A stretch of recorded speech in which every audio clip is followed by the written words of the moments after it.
स्वागत है दोस्तों आप सबका।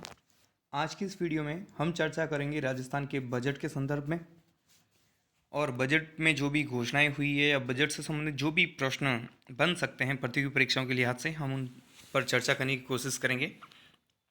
तो बिना कोई देरी किए हम शुरू करते हैं दोस्तों। वीडियो को आखिर तक जरूर देखें। उम्मीद करता हूँ ये वीडियो आपके लिए काफ़ी यूज़फुल होने वाला है। अगर आप किसी भी प्रतियोगी परीक्षाओं की तैयारी कर रहे हैं तो बहुत सारे फैक्ट की हम डिस्कस यहाँ पे करेंगे जो आपके लिए काफ़ी हेल्पफुल रहेंगे। राजस्थान बजट 2023-24 प्रस्तुत हुआ 10 फरवरी 2023 को विधानसभा में। बजट जो है दोस्तों वो वित्त मंत्री पेश करता है। तो राजस्थान में अशोक गहलोत ने पेश किया। अशोक गहलोत जो हैं वो मुख्यमंत्री होने के साथ साथ वित्त मंत्री भी हैं। यानी अगर कोई विभाग किसी अन्य मंत्री के पास नहीं होते, वो सारे जो विभाग हैं वो मुख्यमंत्री के पास माने जाते हैं। तो वित्त मंत्रालय किसी के पास नहीं है। तो इसका अर्थ ये है कि वित्त मंत्री कौन है? जो मुख्यमंत्री है वही वित्त मंत्री ही है। बात करें संवैधानिक प्रावधानों की, तो कौन सा अनुच्छेद है जो राज्य के बजट के बारे में बात करता है? तो ध्यान रखिए दोस्तों, बजट शब्द का उल्लेख संविधान में कहीं नहीं है। बजट शब्द का उल्लेख आपको संविधान में कहीं नहीं मिलेगा। इसके लिए अनुच्छेद 202 में एक बात बोली गई है कि वार्षिक वित्तीय आय व्यय का जो विवरण है उसके बारे में। यानी बजट का यही तो अर्थ है कि पूरे साल का जो एक अनुमानित आय कितनी होगी और खर्च कितना किया जाएगा, उसका जो लेखा जोखा है उसको हम बजट बोलते हैं। वैसे बेसिकली ये जो शब्द हैं वो फ्रांस से निकला है। एक छोटा बैग, लेदर का बैग होता है, उसको उस शब्द से ये बना है। तो उसके लिए ये वर्ड यूज में लिया जाता था। तो बजट वार्षिक वित्तीय आय व्यय का विवरण।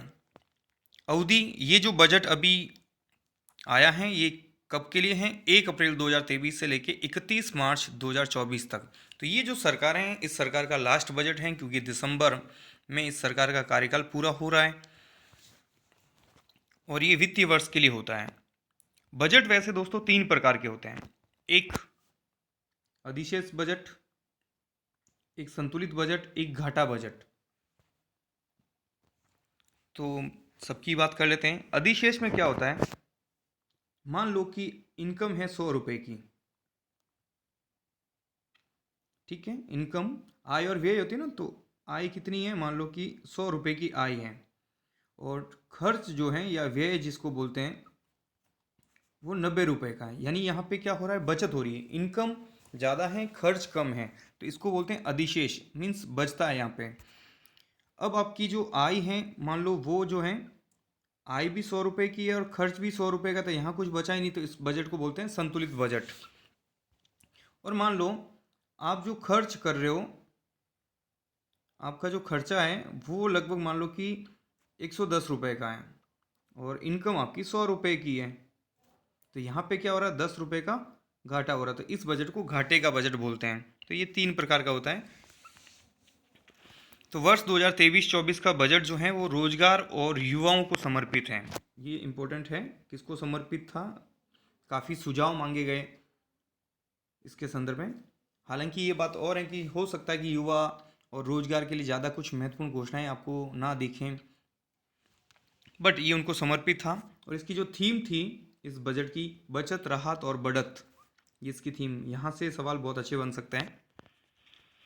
नेक्स्ट है दोस्तों, ये जो वर्ष हैं यानी 2023-24 के लिए बजट के अनुमानों में 2,33,988 करोड़ 1 लाख रुपए की राजस्व प्राप्तियां, यानी ये अनुमान है कि इस वर्ष में सरकार को जो है ना टोटली पैसा कितना आएगा, सरकार के पास कितना पैसा आने वाला है, तो उसको बोलते हैं आमदनी, आय। और खर्च कितना है? सरकार ने अब बजट में बताया कि हम खर्च कहाँ कहाँ करेंगे, वो मदवार उन्होंने डिक्लेयर भी कर दिया है। तो खर्च कितना है? सरकार की जो घोषणाएं अगर देखी जाए तो सरकार ने बताया कि 2,58,883 करोड़ 68 लाख रुपए का राजस्व का व्यय किया जाएगा। यानी खर्च दिखा दिया गया है और इनकम भी दिखाई गई, यही बजट होता है। अब यहाँ पे क्या हो रहा है कि इनकम कम हो रही है और खर्च ज़्यादा हो रहा है, तो ये जो घाटा है इस घाटे को क्या बोलते हैं? राजस्व घाटा। क्या बोलेंगे हम? राजस्व घाटा। तो इस बार राजस्व घाटा कितने का होने वाला है? 24,895 करोड़ 67 लाख रुपए का राजस्व घाटा है। और ये जो घाटा है ये कहीं ना कहीं बोझ बढ़ता जाता है धीरे धीरे, यानी ये तो वही वाली बात हो गई, आमदनी अठनी खर्चा रुपया। तो आमदनी हमारी उतनी है नहीं और खर्च ज़्यादा हो जाता है। फिर देखिए इसके मुख्य प्रावधान कौन कौन से हैं इस बजट में। तो राजसमंद, जालोर और प्रतापगढ़ में मेडिकल कॉलेज खोले जाएंगे, ऐसी घोषणा मुख्यमंत्री ने विधानसभा में की है। और दोस्तों बजट पास होना जरूरी है और ये विधानसभा में ही पेश होता है, ये ध्यान रखना। जोधपुर में 500 करोड़ की लागत से मारवाड़ मेडिकल यूनिवर्सिटी खोली जाएगी। तो क्षेत्रीय संतुलन बनाए रखने की कोशिश मुख्यमंत्री के द्वारा इस बजट में की गई है कि सारे क्षेत्रों को ध्यान रखा गया है। तो मेडिकल यूनिवर्सिटी, सीधा ये पूछा जाएगा मारवाड़ मेडिकल यूनिवर्सिटी की स्थापना कहाँ होगी, तो जोधपुर में। सिरोही में अंजीर के लिए खुलेगा सेंटर ऑफ एक्सीलेंस, ये सिरोही में खुलेगा, अंजीर के लिए है, ध्यान रखिएगा आप। एक्सीलेंस मीन्स होता उत्कृष्ट, यानी अंजीर की जो पैदावार है उसको और अच्छा बनाने के लिए वहाँ पे एक सेंटर खोला जाएगा। फिर जिला स्तर पर सलीम दुरानी स्पोर्ट्स स्कूल खोले जाएंगे। सलीम दुरानी दोस्तों क्रिकेटर थे राजस्थान के, इनका जन्म अफगानिस्तान में हुआ था, तो एक क्रिकेटर थे, तो उनके नाम से स्पोर्ट्स स्कूल हर डिस्ट्रिक्ट पर। तो ये बहुत ही अच्छा है, खेलों के क्षेत्र में एक अच्छा सराहनीय कदम बोल सकते हैं कि दूर दराज इलाकों में जो स्कूलें हैं या गांव हैं या ग्रामीण क्षेत्र या जो भी एरिया हैं जहाँ पे अगर खेल प्रतिभा है तो उसको कई बार प्लेटफॉर्म नहीं मिल पाता है, तो अब हर डिस्ट्रिक्ट लेवल पे जो है स्पोर्ट्स स्कूल होगी सलीम दुरानी नाम से। अगला है उच्च शिक्षा में गुणवत्ता के लिए जयपुर में फैकल्टी डेवलपमेंट एकेडमी स्थापित होगी। तो जो हायर एजुकेशन है उसके लिए स्पेशली फैकल्टी डेवलपमेंट एकेडमी कहाँ स्थापित होगी, जयपुर में। साथ ही जयपुर में 300 करोड़ की लागत से खुलेगा APJ Abdul Kalam institute of biotechnology. Biotechnology का एक इंस्टीट्यूट खुलेगा जयपुर में। तो क्या होती है दोस्तों बायोटेक्नोलॉजी, जिसको हिंदी में बोलते हैं जैव प्रौद्योगिकी। क्या बोलते हैं, जैव प्रौद्योगिकी। इसमें क्या होता है दोस्तों कि ये एक ऐसी तकनीक है जिसमें जीवधारियों से जो भी चीज़ें प्राप्त होती है ना, या उनसे जो भी पदार्थ प्राप्त होते हैं उनका प्रयोग करते हुए या उनका उनका उपयोग करते हुए उत्पादों का निर्माण करना या उनमें सुधार करना। तो ये एक टेक्नोलॉजी है जिसको बायोटेक्नोलॉजी या जैव प्रौद्योगिकी नाम से बोला जाता है। नेक्स्ट है जिला मुख्यालयों पर विवेकानंद यूथ हॉस्टल। ये प्रतियोगी परीक्षाओं हेतु जो छात्र तैयारी करें, जो विद्यार्थी तैयारी करें उनके लिए एक आवासीय हॉस्टल की घोषणा यहाँ पे हुई है डिस्ट्रिक्ट लेवल पे, विवेकानंद यूथ हॉस्टल। ध्यान रखिए दोस्तों इनके लिए एक स्कीम वो भी चल रही है, मुख्यमंत्री अनुप्रति योजना, प्रतियोगी परीक्षाओं के लिए है वो। फिर नेक्स्ट है घरेलू बिजली उपभोक्ताओं को 100 यूनिट प्रति माह मुफ्त बिजली। तो कितने यूनिट तक फ्री है उपभोक्ताओं को, 100 यूनिट तक। पिछले बजट में ये 50 थी, इस बार बढ़ा के इसको 100 यूनिट कर दी गई है कि 100 यूनिट तक अगर आप खर्च करते हो तो आपको बिल नहीं भरना पड़ेगा और वो जो पैसा है वो राज्य सरकार वहन करेगी। नेक्स्ट है बायोटेक्नोलॉजी पॉलिसी। अभी हमने जैसे चर्चा की है जैव प्रौद्योगिकी, तो सरकार ने घोषणा की है कि भाई हम 2023 में बायोटेक्नोलॉजी पॉलिसी लाने वाले हैं। तो जितने भी ये जीवधारी हैं और जीवधारी से जो भी चीज़ें हमें प्राप्त होती हैं उस फील्ड को बढ़ावा देने के लिए एक विशेष नीति लेके आएंगे। नेक्स्ट है कोटा में माइनिंग यूनिवर्सिटी की स्थापना होगी। तो मारवाड़ मेडिकल यूनिवर्सिटी तो जोधपुर में और माइनिंग यूनिवर्सिटी कोटा को गई है। तो ये बहुत ही अच्छा यहाँ पे प्रश्न है, बन सकता है माइनिंग यूनिवर्सिटी कोटा में। नेक्स्ट है इंटीग्रेटेड रिसोर्सेज रिकवरी पार्क की स्थापना होगी और ये स्थापना होगी जमवा रामगढ़ में, जयपुर में है। नेक्स्ट है ग्राम पंचायतों और शहरों में वार्ड स्तर पे, यानी प्रत्येक ग्राम पंचायत पे, और अगर बात करें नगर निकायों की, शहरी क्षेत्रों की, तो वहाँ पे वार्ड स्तर पे जो है महात्मा गांधी पुस्तकालय यानी एक लाइब्रेरी खुलेगी। तो ये बहुत ही अच्छा एक सराहनीय प्रयास बोल सकते हैं कि हर ग्राम पंचायत हेडक्वार्टर पे लाइब्रेरी, और सिटी में अगर देखें बात करें नगर निकायों की तो वहाँ हर वार्ड लेवल पे इस तरह की लाइब्रेरी देखने को मिलेगी। और साथ ही साथ शहरी क्षेत्रों में संविधान केंद्रों की भी स्थापना होगी। अगला बिंदु है प्रदेश में 15 नशा मुक्ति केंद्र खोले जाएंगे। नेक्स्ट है मुख्यमंत्री चिरंजीवी दुर्घटना बीमा योजना की जो राशि है वो 5 लाख से बढ़ाकर 10 लाख कर दी गई है। 5 लाख से बढ़ा के 10 लाख रुपए। तो ये जो मुख्यमंत्री चिरंजीवी दुर्घटना बीमा योजना है दोस्तों, ये जो स्कीम है, ये जो योजना है वो 1 मई 2022 को शुरू हुई थी। 1 मई 2022।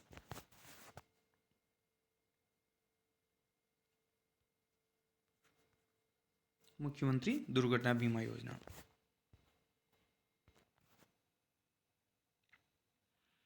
फिर देखिए, जोधपुर, उदयपुर और कोटा में 10-10 करोड़ की लागत से प्लेनेटोरियम का निर्माण होगा। कौन से 3 शहरों में? जोधपुर, उदयपुर और कोटा। तो यहाँ पे प्लेनेटोरियम का निर्माण होगा। प्लेनेटोरियम क्या होता है दोस्तों? ये एक कृत्रिम नक्षत्र भवन बोल सकते हैं हम। एक होता है प्राकृतिक और कृत्रिम मीन्स मानव द्वारा निर्मित नक्षत्र भवन, यानी खगोल शास्त्र को बढ़ावा दिया जा रहा है यहाँ पे, नक्षत्र भवन। नेक्स्ट है शहरी और ग्रामीण क्षेत्रों में 1-1 हज़ार और महात्मा गांधी अंग्रेजी माध्यम स्कूल खुलेंगे। यानी जो इंग्लिश मीडियम स्कूल ऑलरेडी चल रही है, Mahatma Gandhi English medium schools, उनकी संख्या और बढ़ाई गई है। और 1 हज़ार गाँवों के लिए और 1 हज़ार शहरी क्षेत्र में, यानी कुल मिला के 2 हज़ार स्कूल्स और खुल रही हैं। तो जाहिर सी बात है, स्कूल खुलेंगे तो वहाँ पे नए पद भी सृजित होंगे, तो कहीं ना कहीं वैकेंसी आने के भी चांस हैं यहाँ पे। नेक्स्ट है, और ब्लॉक लेवल पे दोस्तों वो एक model school Swami Vivekananda model school already चल रही है। नेक्स्ट है छात्रों के साथ छात्रों को भी आरटीई के तहत कक्षा 1 से 12 तक निःशुल्क शिक्षा की घोषणा मुख्यमंत्री ने की है। तो ये जो आरटीई है, राइट टू एजुकेशन, 2009 में एक्ट बना था। 1 अप्रैल 2010 को इंडिया लेवल पे यानी भारत में लागू हुआ था। 1 अप्रैल 2010 और राजस्थान में लागू होता है 1 अप्रैल 2011 आरटीई। तो इसके तहत जो है सरकार ने अपने लेवल पे, यानी इसमें क्या होगा कि किताबें और ये तो निःशुल्क मिल ही रही है, फीस वगैरह ये भी अब माफ़ हो जाएगी। नेक्स्ट बिंदु है दोस्तों, सभी ईडब्ल्यूएस परिवारों को मिलेगी चिरंजीवी योजना का लाभ। तो ईडब्ल्यूएस क्या है? 103वें संविधान संशोधन के द्वारा 2019 में एक नया वर्ग बनाया गया, आर्थिक रूप से पिछड़ा वर्ग, जिसे ईडब्ल्यूएस कैटेगरी कहा गया। और इनको जो है आरक्षण भी दिया गया है, शिक्षण संस्थाओं में भी आरक्षण, सरकारी नौकरियों में भी आरक्षण। अनुच्छेद 15-16 में जो है संशोधन किया गया था, आर्टिकल 15, आर्टिकल 16, तो दोनों में संशोधन हुए थे।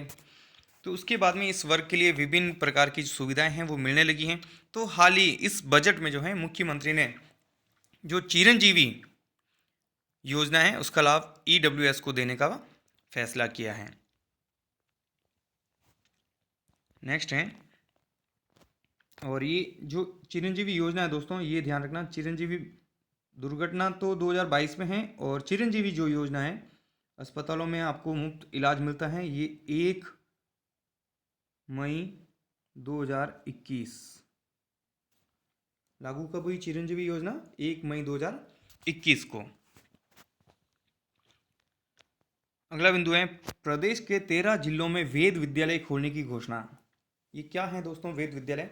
यानी प्राचीन जो भारतीय संस्कृति है, वेदों का जो ज्ञान है एक तरीके से, तो वैदिक ज्ञान को वापस समाज में प्रसारित करने हेतु एक नई घोषणा हुई है, वेद विद्यालय।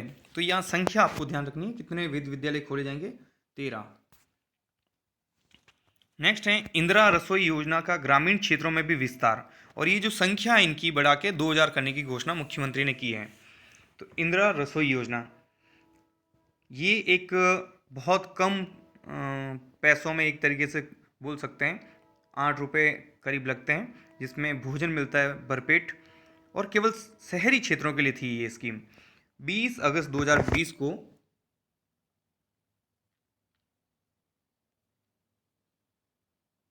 20 अगस्त 2020 कोविड के दौरान जो है ये स्कीम शुरू की गई थी, ताकि कोई भूखा ना रहे इस वजह से, और मात्र 8 रुपये में एक थाली मिल जाती थी। तो अभी जो है ये पहले जब शुरू हुई थी केवल नगर निकायों के लिए यानी शहरी क्षेत्रों के लिए थी, लेकिन अभी इसका विस्तार कहाँ कर दिया है, ग्रामीण क्षेत्रों में भी कर दिया है।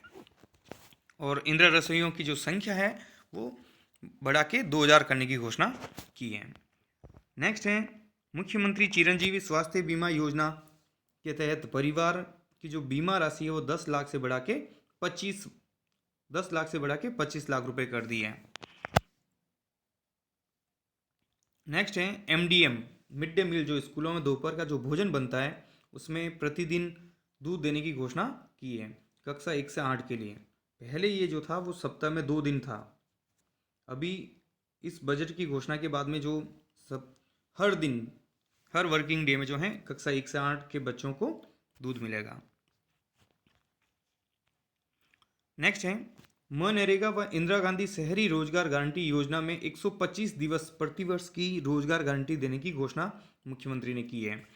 तो मनरेगा 2005 में अधिनियम बना था, महात्मा गांधी राष्ट्रीय ग्रामीण रोजगार गारंटी अधिनियम, जो 2 फरवरी 2006 से शुरू हुआ था।